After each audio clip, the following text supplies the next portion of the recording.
I'm Leigh Brown. Welcome to Crazy Shit in Real Estate. Today, we're heading down to the heart of Texas in the ATX with Ryan Rodenbeck. And we have a really fun conversation here that goes all over the place. So enjoy the conversation with another one of my wonderful Austin board friends. And I'll see you on the other side. Man, Ryan, you can't do it on your own. You have to have the secret tech guy jump into the camera, I see. You're right. Lost without him. Yeah. Well, and it's interesting is, I've got a little podcast of my own, and it's so funny that, I listened to a few of your shows over the last week, and you can tell who has it's still zoomed in. You can tell who has the right audio and who doesn't. You know what I mean? I know. And it's so hard to explain to people because they've been on Zoom now for 3 years and they think that the camera and the sound from their computer is adequate, and it's just not. No. But it's all right. I mean, I've had bad sound ones too. We all do. It's part of the process. Oh, I look at my first ones and I'm like, oh.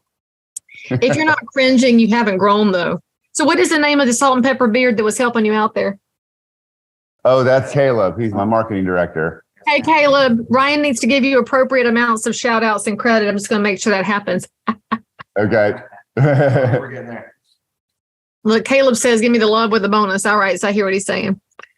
Yeah.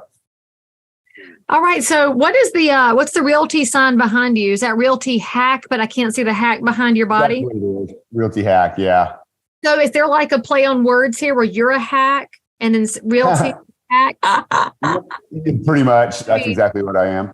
I got that name from my podcast years ago, and I got the domain name, and it's like realty. It's almost like Realty Hacks. Like, wait a minute. So did you get into that before the term house hacking came into existence? Are you like that much bleeding edge?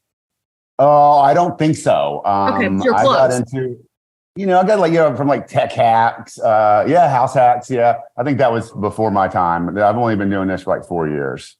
Oh, so you were at least earlier than some people. Yeah. So tell my audience who Ryan is. Where are you located? What did you do around real estate to land at Realty Hack? Give them a little bit of the story. Yeah. So my company name is Spyglass Realty, and I'm the CEO and broker of Spyglass. Is that at the ocean? I was making my Spyglass. Oh, yeah. The real answer is that we couldn't find another name that was available for .com and the Texas Secretary of State. And the Spyglass Drive is a very recognizable drive in Austin. And the first time I gave out my business cards, literally probably the third business card, someone was like, oh, yeah, I've heard of you guys, which is impossible, but it worked. So did you open a second office in like Galveston or Corpus Christi yet? So you could actually put a Spyglass on your sign? It would make sense? No. I did open office in Corpus for a little bit, but, it didn't. That's a special market. Yeah. You should hand out some promo items. I mean, I'm really feeling the Spyglass, but I'm in North Carolina. Blackbeard was from here. So we're very pirate friendly.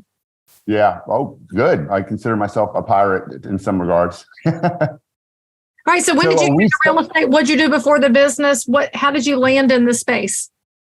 Well, so I from Louisiana, and my story is that I didn't graduate college. I actually didn't even graduate high school. Dropped out, got my GED, and kind of regretted that for a while and wanted to get into sales and started a business filing claims for class action lawsuits. And then I started my own real estate company with my sister and a guy out of California, and it was a huge mess and learned trial by fire. And then after, selling the property management accounts from that, I started Spyglass Realty in 2008. So did you say you dreamed of doing claims for class action? Because I've never heard of that on a child's, my future profession. I want to file claims on class action. Was that accidental? No, it wasn't a dream. I just fell into it. I was working for a company in Houston that was doing it, and I figured anybody could do it. And I ended up moving to Austin, so not to be in their market. And we started this company, and we did a lot of work for property management companies. And when the statute of limitations ended, we thought it'd be a good segue to move into investment real estate. And that's where I started. Now, my company is not investment real estate right now. We do investments. But right now, I think, our biggest kind of claim to fame over the last few years is that I started Spyglass in 2008 in order to just have my own broker's license. I had like 4 to 5 agents with me for reasons that I do not know. In 2015, I realized I had a good knack for bringing in internet leads. And I had about, I think 7 agents at that time. And I said, let's make this a real brokerage. So from there to now, we now have 115 agents. We've won some prestigious awards over the last year, and we've just had phenomenal growth. That's a lot of agents, especially with the way you describe it from, I don't know how I got these agents to now I have 115. So did your culture move as you changed focus in the business? Did you learn what characteristics you were looking for in a real estate professional, or what changed in your mindset as you were growing these various businesses? Well, so I think the main thing was I was determined to have a real business and not just, work in my business. And so I sought out, I've been going to real estate conferences for, 15 years and sought out advice from friends, and someone recommended me. Do you know John Sheplack? Yes. Yes. So I started working with him in 2017. And he's a huge part of my success. He taught me how to recruit. We also started using EOS and put a management team together and, running from someone who did not have a formal education. It was very important for me to learn everything I need to know to run this like an actual business, pretend like we're a Fortune 500 company. And so we started adopting every consultant, every system, every software we could to make this a really good business. And then the culture part of it was a huge focus on our mission, is like make sure that people are happy. And we wanted agents. We didn't want a body count where, as a typical for a bigger brokerage, where you've got 80% of the agents don't do any business and 20% do. So with our company, we've got a decent amount of per year volume per agent, and we put all our focus on the agents.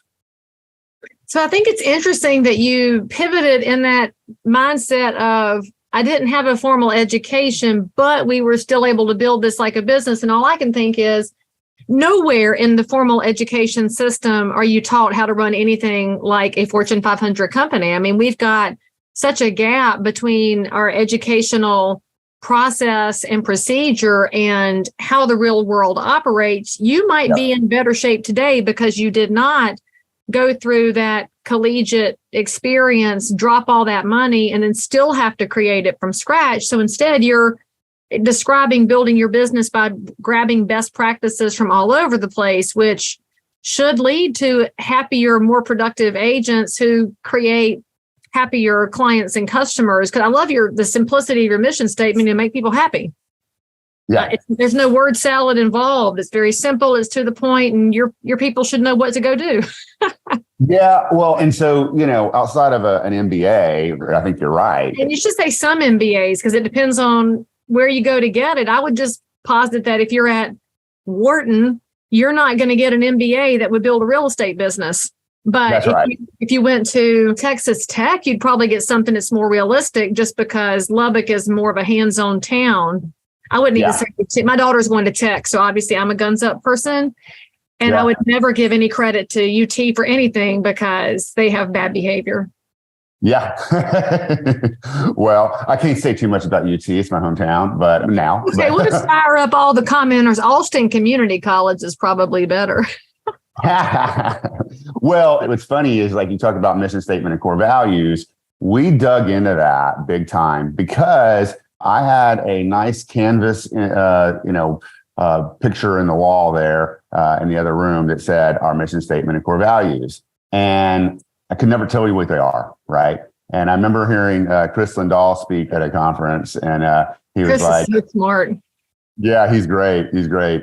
He says, "Okay, how many people know what your mission statement and core values are without getting into your phone?" And no one could.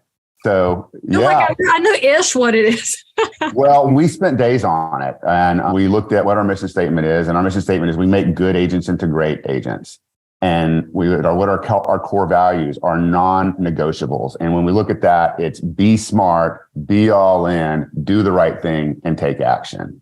And so in interviews, we talk about that with people. On our weekly huddles with the agents, we give core value shout outs. And, if someone is not embodying those, we're like, are you smart?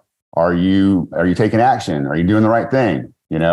And I had a great example of this, two great examples of this in the last week, is that in the last week, I got a Texas Real Estate Commission complaint and then a letter saying that they're going to submit us to deceptive trade practices for two different agents. And here's why this is really important. Okay. These agents are freaked out about this. And I completely have their back. And I said, look, here's the deal. Okay. This is why do the right thing is a core value. Okay. I looked before I got threats from attorneys and asked for money on this. I looked at all the files, listened to the recordings of the calls, every single thing. Okay. And when I looked at these, when I get some kind of complaint or some kind of issue, before I call the other agent, an attorney or whatever, I look at the entire file. Okay. And when I realize that my agent is doing the right thing and we're just being bullied, it's like, don't worry about it. I will fight this tooth and nail to have your back as long as you're doing the right thing. And so that's been one of these core values that people are like, okay, well, what does that mean? Aren't you supposed to do the right thing? Yeah, you're supposed to, but we don't always have that in real estate. But when you look at it from the standpoint of what I'm going through right now, it's like when one of my agents like, I'm sorry I put you through this. I'm sorry I put this. Like, you didn't put me through this. You did the right thing, and I will fight for you, and we're going to win. I love that. And I love that you're with them through the process because they're abiding by core values, which they're portable enough that they know it too. But also because they're compliant and they're following the compliance officer in the firm, there's a file that supports them as well. And as my very first broker said, if you never have a complaint filed against you, you're not doing any business.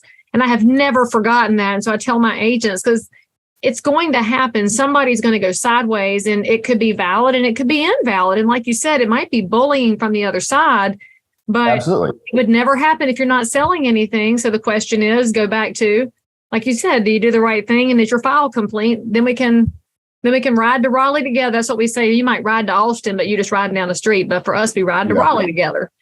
And well, right. And the one for the Texas real estate complaint, the guy was wanting $2,000 because he canceled after the earnest.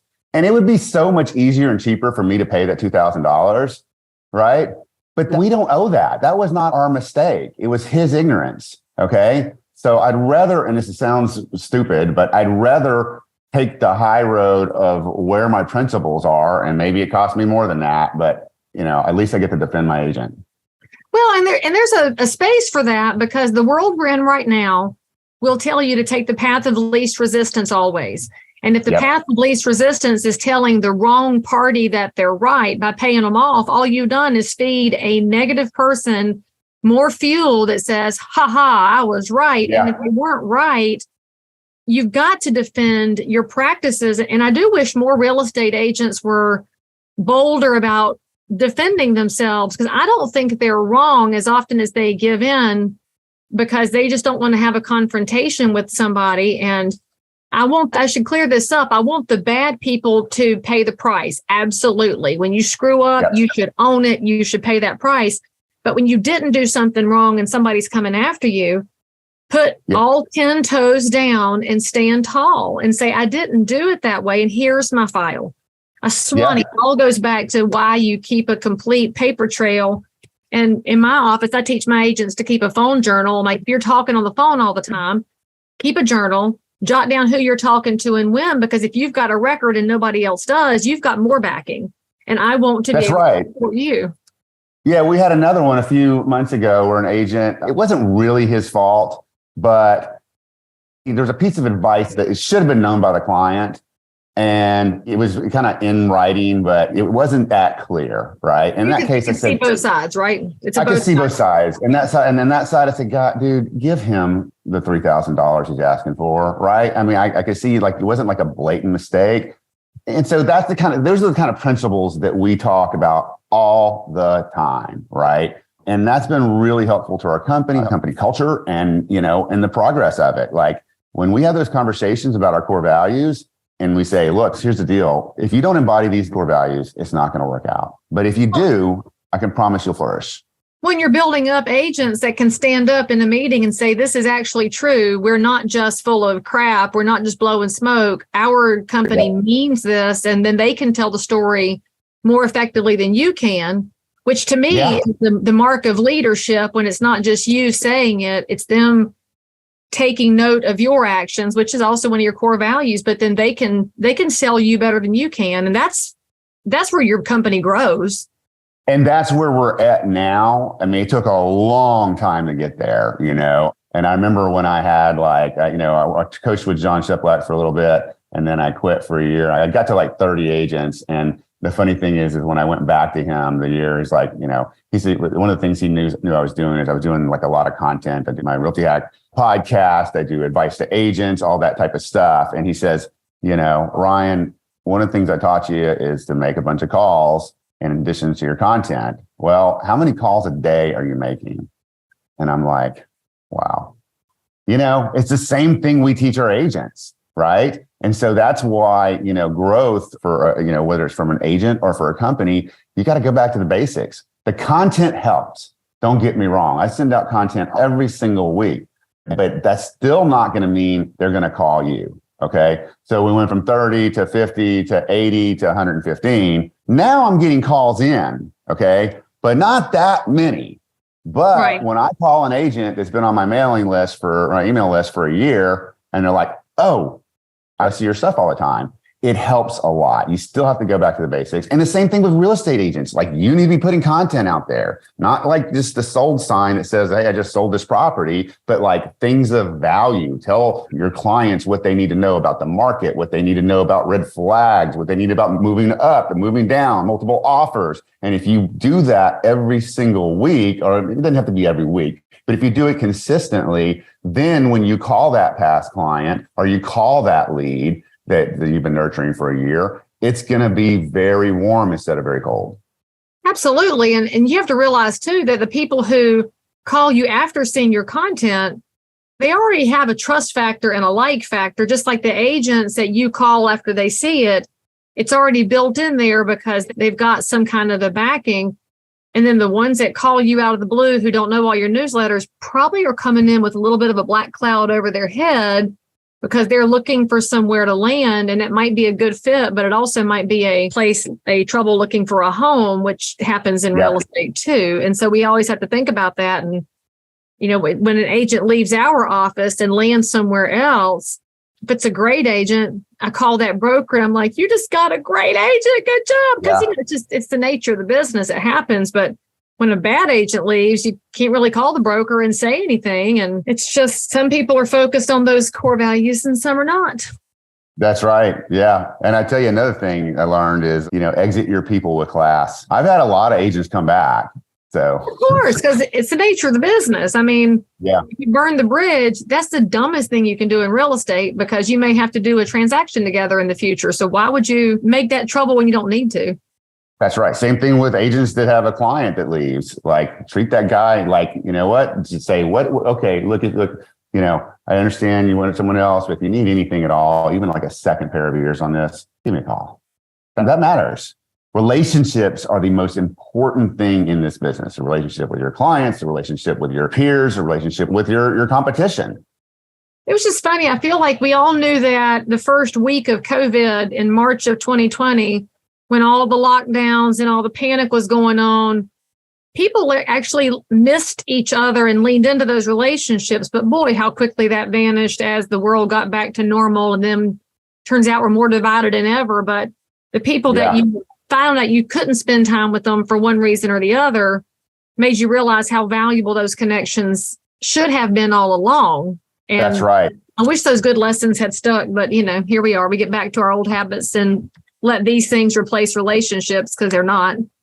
Yes, in a general speaking, but when I talk to agents and we do coaching on them, and we provide leads for our agents. We've got a ton of Zillow leads, we've got a ton of PPC, we've got a ton of SEO, but I think that differentiated value we have with a lot of different brokerages is we also teach agents to get off of my leads, because they're not going to make as much money. It's a hamster wheel that keeps on repeating.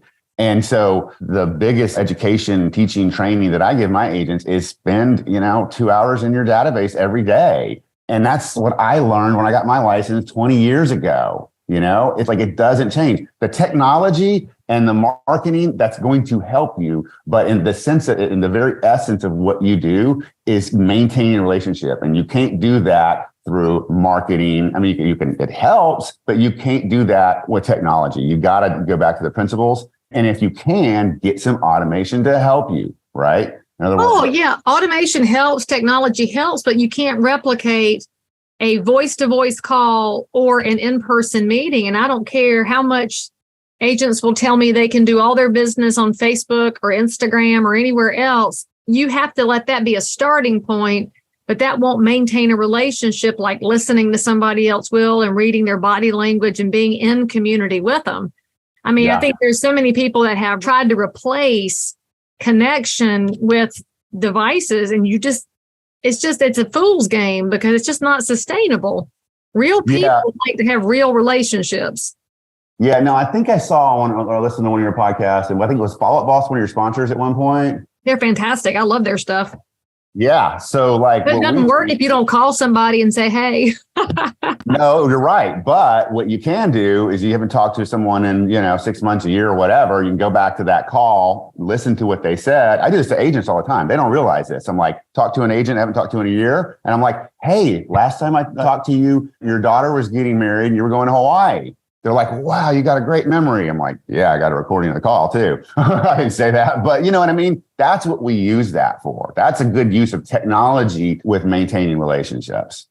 I mean, and it's just not rocket science. I feel like we overthink everything nowadays. And I talk to so many agents, I'm sure you have too, that are panicked about AI and Chat GPT. I'm like, you have to understand, if you're talking to people and you're face to face with them, AI has nothing on your humanity, but it could totally help you figure out how to write that blog post with the scoop on where the dome of the Texas State Capitol building came from. You could write a cool little relocation snippet and it will help you. Then when somebody calls you from the thing that it helped you write, then use your humanity to pull them in. It's got to be a both and, not an either or. Although if it was an either or, I'm going to pick the phone calls and the in-persons over the electronics all day long. No, you're right. We have completely embraced Chat GPT. And for the other day, in 2 hours, I wrote 40 email newsletters, right? And it doesn't do everything. You got to put your own personal touch on it. You still got to edit it. And you still got to verify that whatever it pulled off the internet's accurate, but it's a framework and to get started. Yeah. No, so Ryan, you've been in and around real estate a long time in different facets, whether it's on the property management side, which is its own set of headaches and confusion, and then being a leader in a growing brokerage. So, of course, my audience loves a good story. So I'm dying to know what story you have to tell from the annals of Texas real estate that you would think the audience would be, what? If they hear it. Yeah, I thought about this. I've got so many, I don't know where to start, but I narrowed it down to the property management one. Okay. Because always. Because it was the worst period of my life. It was horrible. And so we had grown our management to 500 doors very quickly. They were like C and D properties, fourplexes. The property manager actually quit one day, and we go to the office. We start digging in. Well, there was about $90,000 missing from the owner accounts. If you are remotely awake, then you know that we are heading into some really tricky economic times. We have home buyers that have put the kibosh on buying because they have interest rate shock. We have sellers who have found out suddenly their houses aren't dipped in 14 karat gold. And as a realtor, you are still trying to keep up with the business you have and trying to answer questions in the meantime, while also managing sky high fuel cost at the pump. Never fear, because my new video course is coming out right now, and it's called How to Dominate During a Recession. Look, I've been a realtor for 22 years. I came through the last recession by the skin of my teeth. Actually, not even the skin of my teeth. My business went up every year during the Great Recession, and it's all because of education and getting in front of the curve so that I could serve as many neighbors as possible and help them weather this storm as well. So this course is 4 modules. There might even be some bonus content for you. And I have priced it so that everybody can get a hold of it and go out there and do great things for the American dream and for home ownership. The price is $199. Click on this link. If you take action, you can be the one who brings great information and great solutions, and also paired with realism and optimism into the marketplace that you serve. I am delighted to bring this out as quickly as possible because, friends, there's no time like the present to make sure our neighbors are stronger and we protect the American dream. Okay. 90. Yeah. And at first we were like, oh my God, she, took the money, she embezzled it. No, that's not what happened. She basically for about 9 months was getting vendors to be paid and not charging it to the owners, and it ate up that money.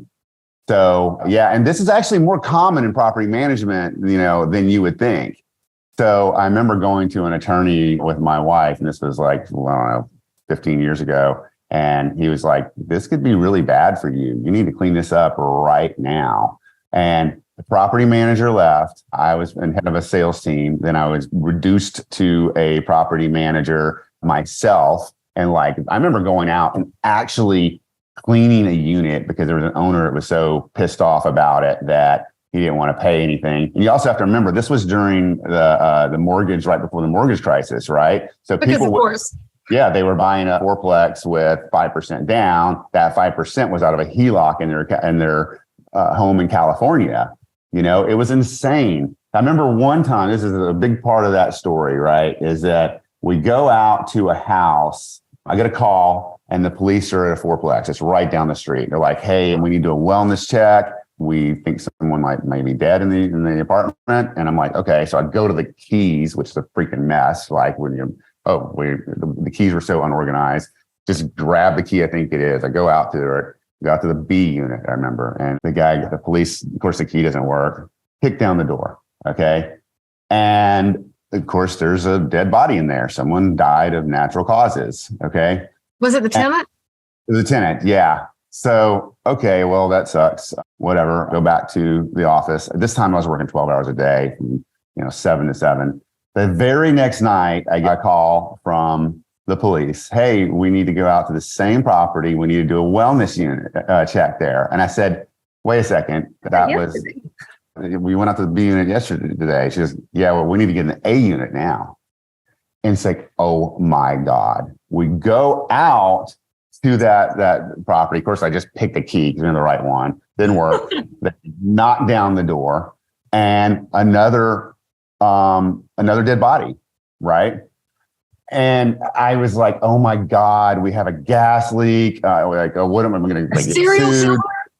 No, they both natural causes. Well, in that unit, there happened to be like a dog and a cat. So I'm like, okay, no gas unit. And it was just completely coincidence that happened, right? But this is all going down while this whole property management thing's going. So we ended up selling the accounts, okay?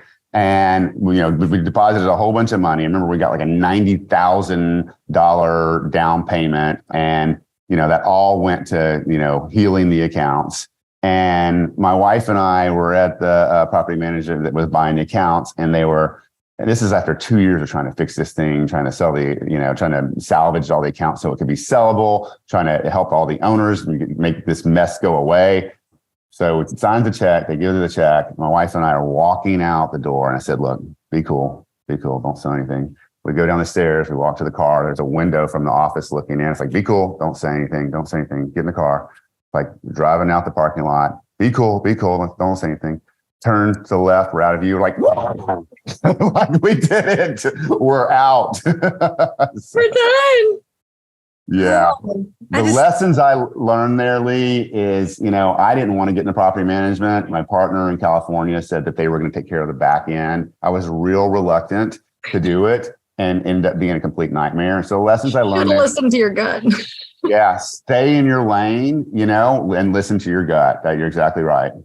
I mean, it's a high headache, low margin part of the business, but I like to remind agents too, the code of ethics can save you from getting into a space that will drive you crazy, because if that's not your scope of expertise and you're trying to dabble in property management when you should be in residential, follow the code of ethics and stay put. But if you want to go learn residential and get out of property management, then find a mentor. But I am so impressed by professional property managers who don't lose their mind every day, because the sheer volume of petty things that they deal with is out of control. But beyond the petty, 2 dead bodies in the same quadplex, that sounds like a Netflix show, man. I just Oh, for sure. And what I found is a great property manager is probably not going to be a great salesman, and a great salesman is not going to be a great property manager. And it's property management is a thankless job. You got to be wired for it. And in our case, we had a great property manager, but we didn't have the leadership I didn't have the leadership skills that I have now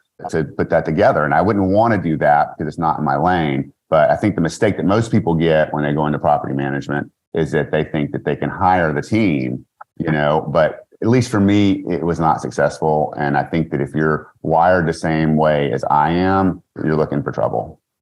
But it goes into what you mentioned before about leadership, right? So if you're trying to hire people and you don't have the skills yourself, it's almost impossible to hire the right people, because you can't create a culture where you just don't have that expertise. It makes me think about, I don't know if you watch Kitchen Nightmares, the Gordon Ramsay show. I love to watch cooking shows. I can watch it with my kids.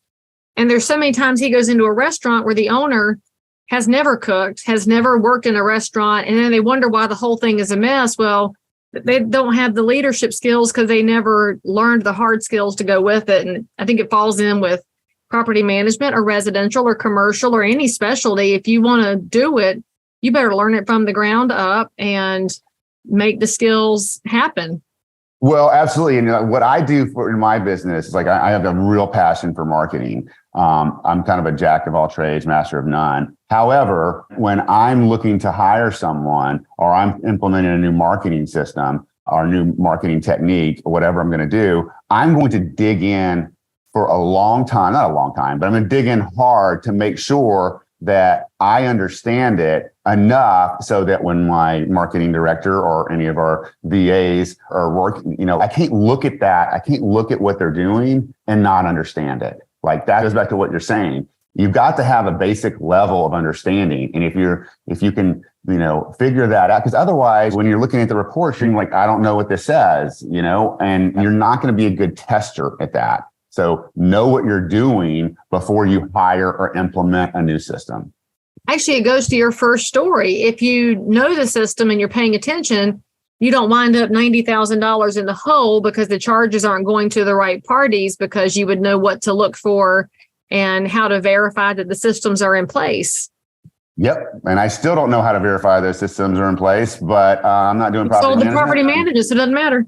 Did you ever recover that money? Did you go back to the seller, the property owners, and say, you owe us this, or did you just let it go?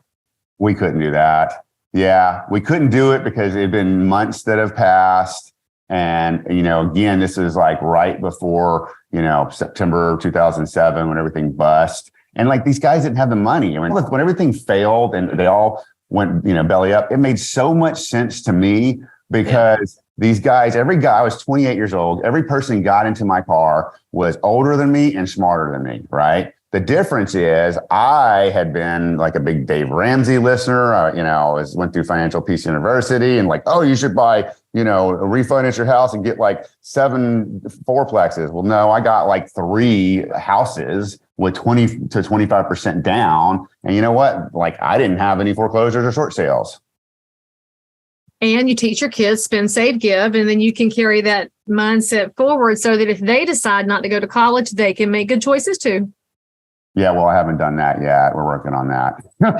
Oh, you don't have kids? Yeah, you should have a whole bunch. No, I have a kid, but I haven't put those lessons to him yet. We're trying.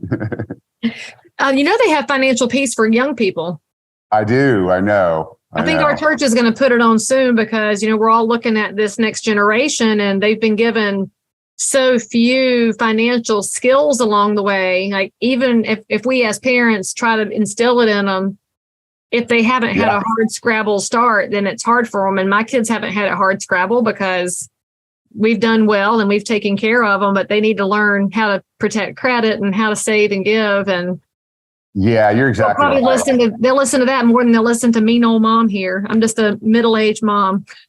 Well, same here. And, I learned my lessons by destroying my credit and fixing it. I hope, they don't need to do that. So, Yeah, no, they can get a lot further if they never have to rebuild. That's a hot mess. But Ryan, if somebody wants to talk to you about Austin, Spyglass Realty, your leadership stuff, how do they reach out to you and follow up? you can go to Instagram at Ryan Rodenbeck or spyglassrealty.com or realtyhack.com. And of course, all of Ryan's information, company information, handles, and phone numbers will be in the show notes for this episode. So if you happen to be away from an ink pen or a device, don't stress out because I got you. Now you got to say something nice about Ryan. You should totally back me up and tell me in the comments if Ryan should have a promo item that looks like an actual spyglass that his clients and agents could carry around. I think it would be a hot thing in Austin.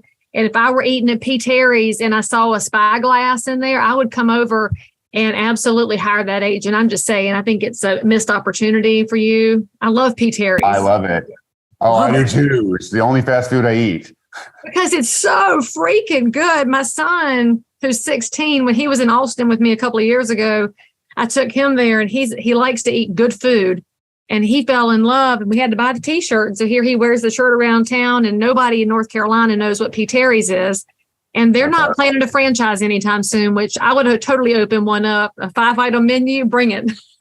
Never been to P. Terry's without being in the street on a drive-through. And it's worth it. It's so much better than Whataburger. And your Whataburgers are bad. Ours are good because, they didn't trademark that name. And so our Whataburgers are older than yours, but different logo, different everything. Well, this might be anti-Texas, but I hate Whataburger. If you had mine, which is across the parking lot from my office here, you would like Whataburger, but you'd like the North Carolina one, just saying. I'll check it out. Ryan, thanks so much for coming on the show and for giving us some insights on leadership and culture and an entirely different pathway. I appreciate the conversation. Well, thank you for having me. All right, guys, stay tuned. We'll see you next time. So if you found value in this episode, please like and subscribe to this channel, turn on the bell, and catch another amazing episode by clicking above. Crazy Shit in Real Estate is also available in all of your normal podcast apps. So if that's where you like to hang out, go find me, click subscribe, and most importantly, leave me a review that says you think I'm awesome, my guests are awesome, or this content is just exactly what you were looking for. And then, by the way, if there's something you need, you want to learn about something, you can comment below anytime. You can also send me a direct message if you need to remain anonymous. No judgment. But anyway, I'll only judge if you forget to subscribe and click. I'll see you next time.